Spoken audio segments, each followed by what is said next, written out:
Today's video is going to be short and sweet.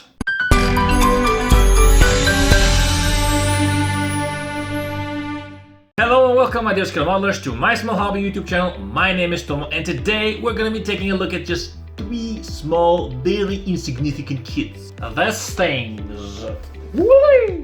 Here they are. These 3 things are actually not like full-on kits like you're used to seeing on this channel. But in this week, I really didn't have a lot of time because there's a lot of mess down here. You can can't see it. I have like just stuff pushed to the side so that I can make this quick video for you guys. Yes, I'm building again. Anyway, these are what I would like to call auxiliary pieces that are targeted for people who want to build civilian dioramas. They're in 1/35th scale. And which is kind of odd because there's not a lot of civilian stuff in 1/35th scale, mostly military, I do believe. Most of the cars that you build are in 1/24th scale, so really you have to find MENG stuff to do those things. They're fairly inexpensive. I mean, the soda machine is like 18 euros and the other 2 are like 13 or something.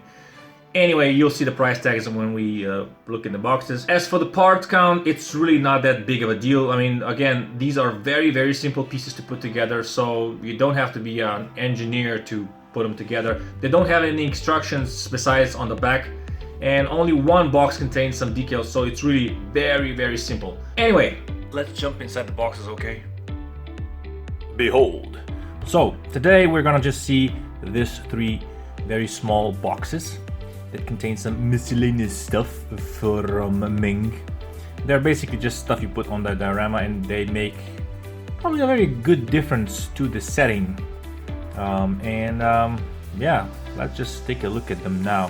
We'll start with the vending machine, then we'll start with the trash cans and the concrete blocks. And let's go.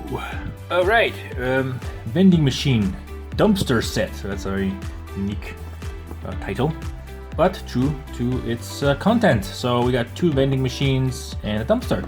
Wow.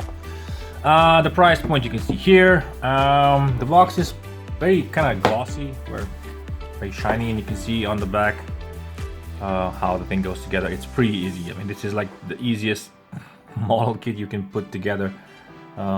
Painting is another thing, but you know, as for putting it together, you can see how it goes. So let's take a look inside. So this is what we get inside the box. We got some decals, which are basically just kind of advertising for the vending machines, and they're pretty well printed. So let's just take a look.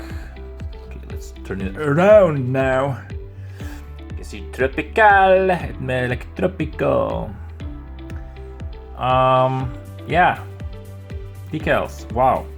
Okay, so then we have the business part. So we got 1 set of these clear sprues that contains, well, the bottles, soda pop bottles. There are no decals for the bottles themselves, so you basically just have to paint them if you wish to do so, because otherwise it just looks stupid. It would be nice if you could have at least a little bit of a decal, because otherwise you have to kind of do a 2-tone color if you want to do like a Coke bottle thing. That would be a challenge. Maybe use a smoke or very diluted brown, something like that, to simulate that. But anyway, this is the front of the vending machine, so you can see inside, and those are the bottles. Of course, the main sprue contains the vending machines and the trash cans. So, wow. Well, here it is. This is the front. Oh, this is the back, and this is the you get the idea. I mean, it's not like I'm showing you something universally crazy. But here are some soda cans, and there's a trash lid. Yeah. And of course, this is how it looks inside. And the plastic is really nice, to be honest, and it's really not crappy at all. There is no flash, there is just pure plasticky goodness, so good old man. Okay, let's move to the next. Alrighty, so here we have some barricades and highway guardrail with some trash cans, I guess. The price you can see here. The box is again nice and shiny, very glossy. And this is how it looks from the back side, where you have the instructions, because there are no printed instructions for this one. And also, as you can see, there are no decals. You have to actually paint this stuff. And the sprues are in gray, so you have to paint it white. You want a white thing. So, and this is how you paint everything else. let's take a look inside. So we got two main sprues here. Each of them contain part of the puzzle. So we have the guardrail here, and I'll take it closer so you can see the guardrail. It's, you know, a guardrail. Yeah, I know this video is so super fantastic, super exciting, and you know, all that jazz. But you know, if you're gonna make a piece of diorama that contains a road, this is something that you just have to have. I mean, this is a piece of guardrail for the road, and it is curved, so you can make a turn, you know, which is also nice. And this is, of course, the other sprue that contains the little stop posts and the trash cans. It's all fantastically molded. It's really representing the plastic. There's really not much I can say, guys. So you know, you just look at this and you can see it for yourself. So yeah.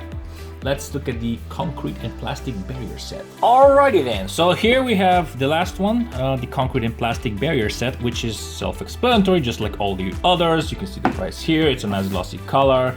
It's very realistic, isn't it? It's very like, it looks like the graphical style for GTA 5, doesn't it? Kind of cartoonish type of graphics. If you're a younger generation, you will know what I'm talking about. And this is how it looks on the back.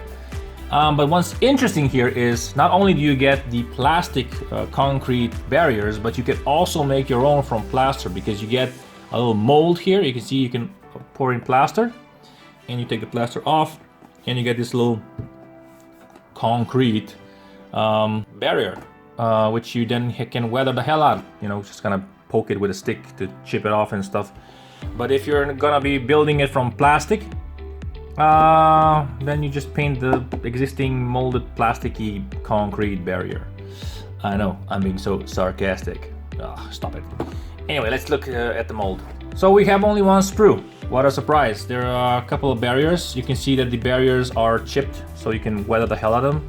Or you got the little thing, the mold thing, so you can mold your own to make multiples of each. Of course, you can chip them off as you wish from a toothpick, making them more like concrete. I would probably advise you to put Vaseline or something on the inside portion, or something very slippery, so that the concrete, well, the plaster doesn't stick to the plastic. It probably does stick very badly, because you know, it's just, I mean, it's smooth, but I would imagine that it would stick pretty firmly. And you can also fill the void here with plaster, so you can make some. So you can make them heavier. You can't really mold it from this because you can't get it out when it's done. But that's why you got these two. And these are supposed to be just the plastic ones, you know, the ones that are filled with water. But you can probably also fill it with plaster, so you can make them more heavier and more stable on the platform. And then you have these little, well, steel hooks that go on the top here. If you're gonna make your own, you're just gonna have to buy some wire, or maybe those styrene rods, and bend them to your will. And then we have some cones, of course. So yeah, nicely molded, very good stuff. So that's it. And that concludes the review portion of the video for today. I hope you guys liked this little short video of mine. If you have any thoughts or comments, leave them down in the comments below. But for now, thank you so very much for watching if you haven't. Thank you for liking, commenting, sharing, and subscribing. And I'll see you again soon in the next one. Bye bye!